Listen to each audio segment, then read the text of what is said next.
que el ser humano a aplicar ya y que todos estemos obligados a ser más responsables en el diseño y en el uso de nuestros edificios. Muchas gracias. Muy bien.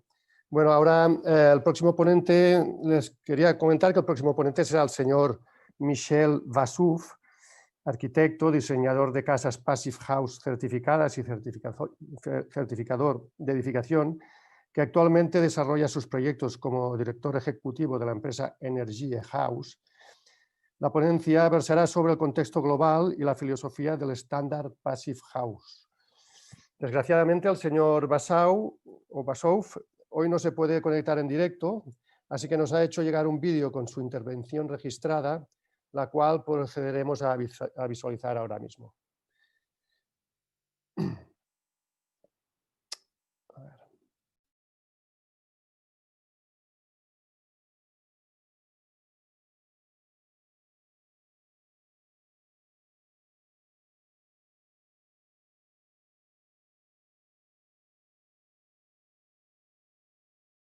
Hola, soy Michel Vassouf de la empresa Energie House y hoy voy a hablar en la jornada de Bioeconomics sobre las ventajas de la ventilación controlada para la salud nuestra dentro de los edificios. Primero voy a explicar brevemente lo que es la ventilación controlada.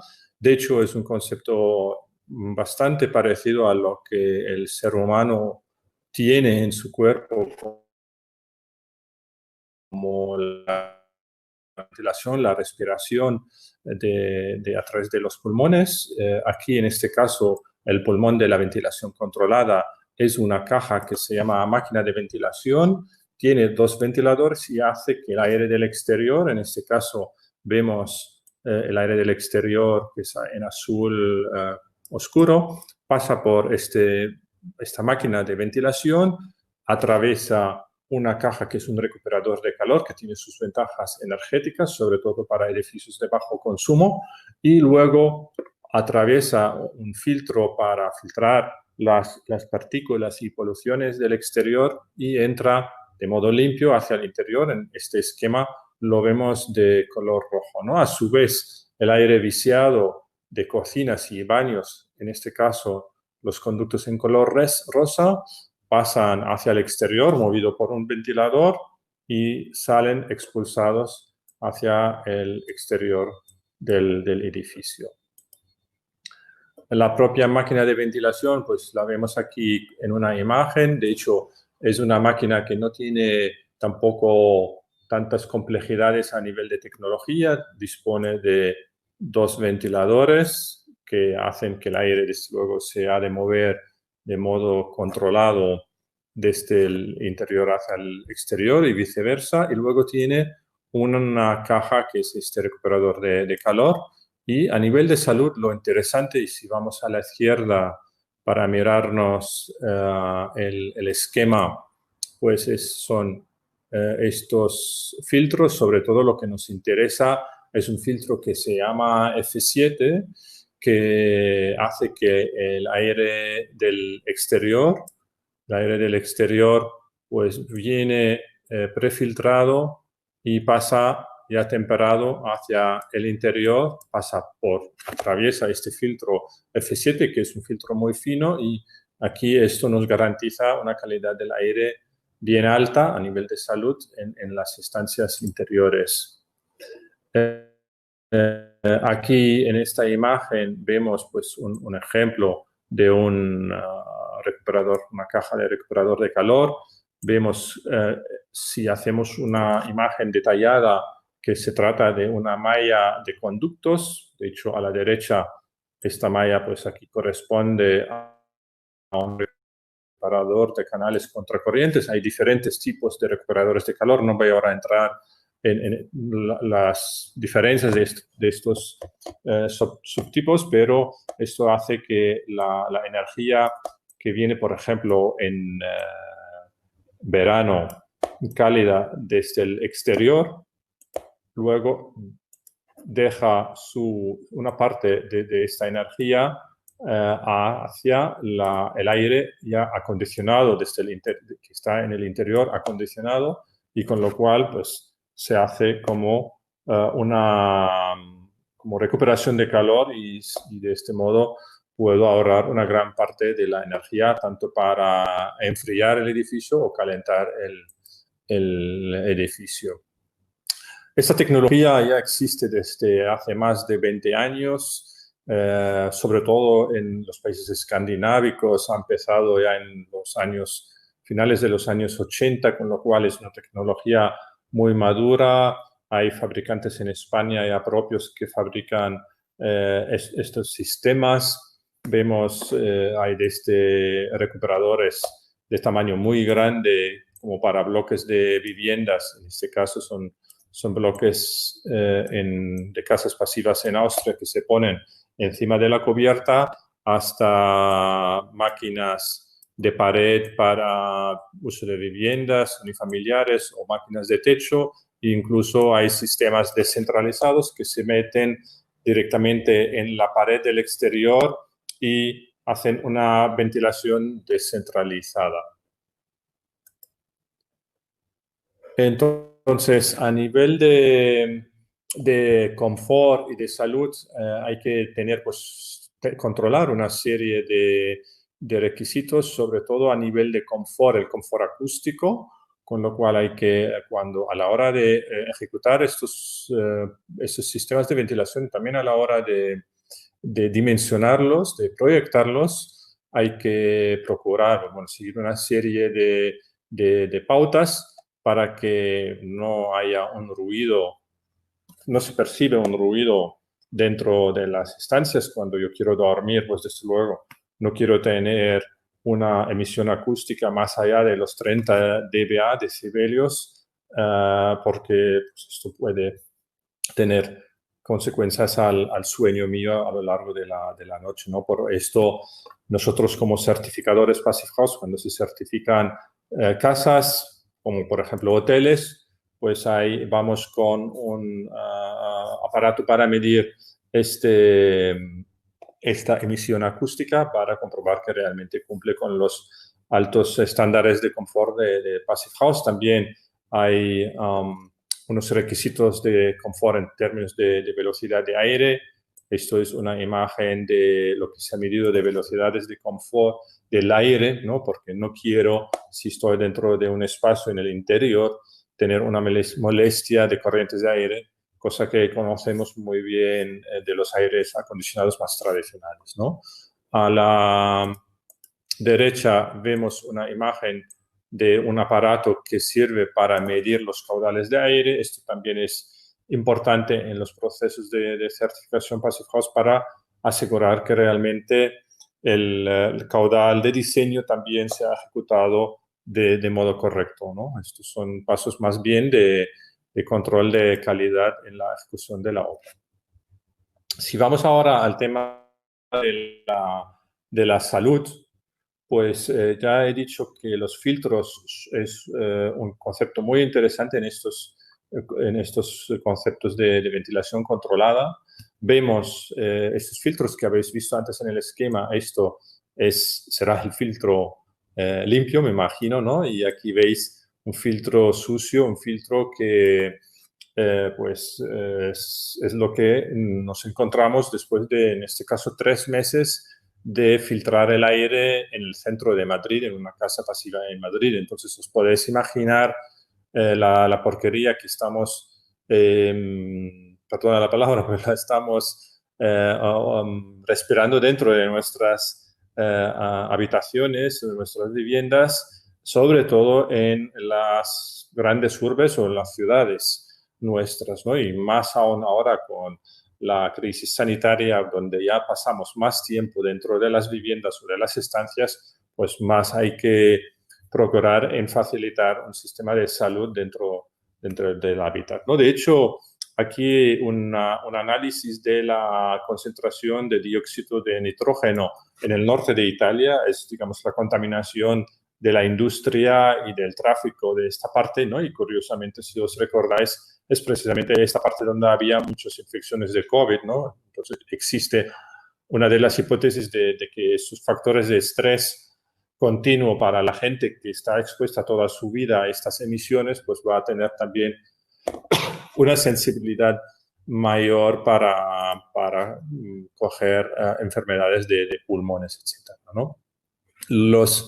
Los filtros se regulan en una norma ISO, la norma 16890, que pues establece una clase de filtros que se caracterizan pues por un filtro muy fino de PM1, que en principio solo se utiliza en espacios tipo hospitales, en quirófanos, etcétera. Nosotros lo que se utilizan en las casas pasivas suele ser el filtro PM2,5, que realmente es capaz de filtrar una gran parte de los hongos y de las bacterias, con lo cual se supone que no deja pasar también los virus cuando están puestos en las gotas de agua que puede haber en el exterior si es que haya este tipo de contaminación, ¿no? Hay diferentes tests de filtros que aquí no voy a entrar más en detalle de la definición de la norma ISO, mostraros que en España ya me ofrecen este tipo de filtros, o sea, no tengo que ir a comprarlo desde China o desde otros países del mundo, sino pues tengo aquí el know-how de la industria ya para hacer también, fabricar este tipo de filtros, ¿no?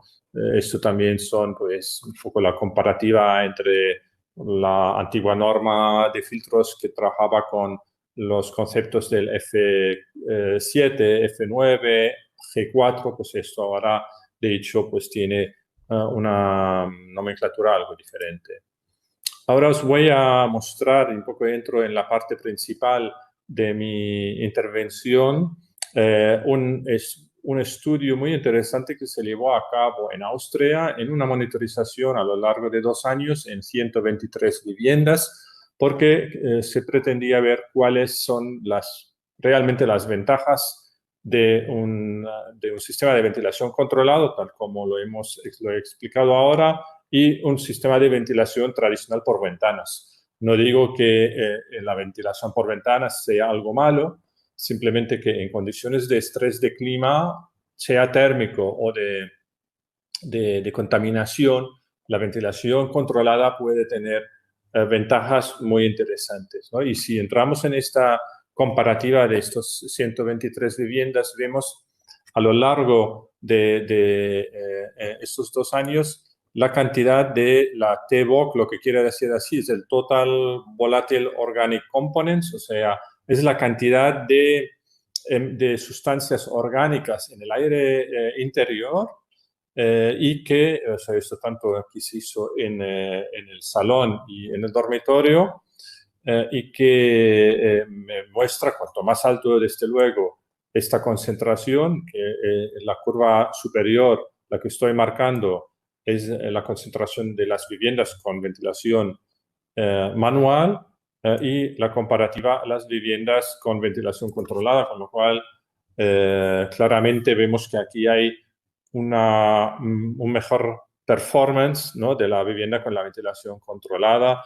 En color naranja os he puesto lo que es un valor límite fuertemente significativo según la norma técnica de medición de la bioconstrucción, y vemos que es un tema a tener en cuenta, sobre todo para la salud de los usuarios, ¿no? Esto también es lo mismo, pero puesto más de otro modo gráfico. Vemos las curvas de la ventilación por ventanas y lo que se midió, digamos, el promedio por la ventilación controlada a lo largo del año 2013 y del año 2014. Lo mismo se hizo con el formaldehído.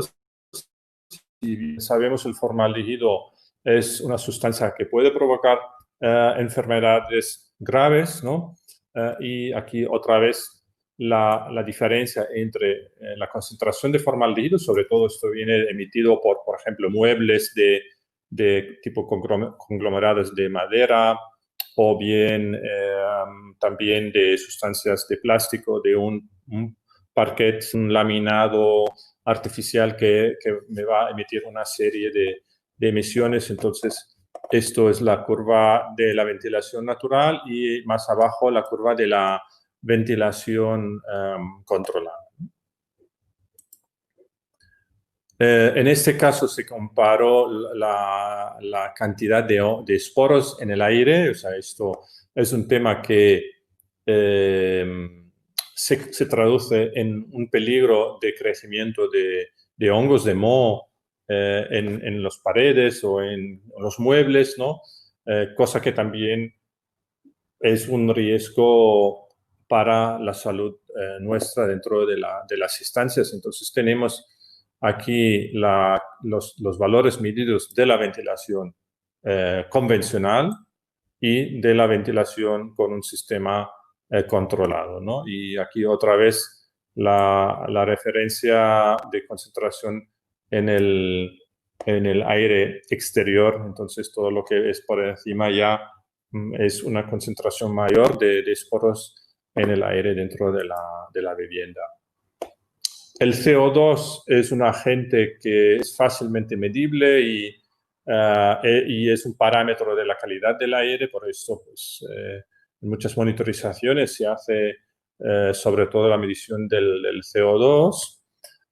Y aquí vemos la concentración de CO2 que va hasta 4.000 ppm, ¿no? Un poco el Passive House pues recomienda que no superemos un valor por encima de 1.500 partes por millón de CO2. De hecho, la normativa española se queda aún por debajo, o sea, me marca en muchos casos una concentración de 1.000 como límite, pero bueno, entre 1.000 y 1.500 es una concentración todavía aceptable bajo la perspectiva, ¿no? del estándar Passive House. Y vemos que la ventilación controlada, pues aquí también tiene un performance claramente mejor respecto a la ventilación tradicional. Otro tema es el tema de lo que ya he dicho antes, el ruido de estas máquinas, ¿no? En principio, 25 dBA es el límite de lo que es el silencio, digamos, el ruido de fondo, ¿no? Hasta, bueno, a partir de 30 ya es claramente un ruido perceptible, con lo cual, sobre todo para los dormitorios, no debería estar muy por encima de los 25 dBA, ¿no? Y lo que es normalmente de estas máquinas, el modo donde más se utilizan, trabajan, es el modo amarillo, o sea, es la velocidad 2. Y aquí vemos que tienen resultados súper buenos, o sea, en estos rangos por debajo de 20 dBA, digamos, el ser humano no es capaz de oír ningún ruido.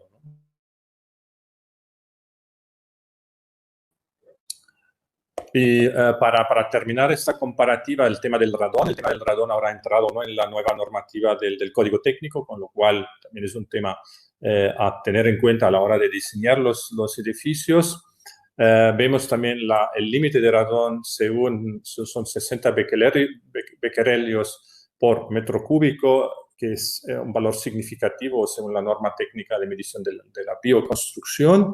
Y vemos que en los valores de referencia de base, la ventilación convencional, hay una serie de valores por encima de este valor límite recomendable, y en la ventilación controlada pues tenemos casi siempre resultados muy buenos por debajo de estos 60 becquerelios, ¿no? Otra imagen también de un test que se hizo en una casa pasiva, donde se midió el radón, la concentración del radón, y durante el funcionamiento de la máquina, pues las concentraciones estaban claramente por debajo de los valores límites, y en este punto aquí que estoy marcando ahora, así de modo un poco salvaje, perdonad, cuando se apagó la máquina es cuando subió el valor de la concentración del radón, que indica que la ventilación controlada sí que me va a dar resultados de concentraciones inferiores. Es lógico porque estoy ventilando continuamente con el aire exterior, con lo cual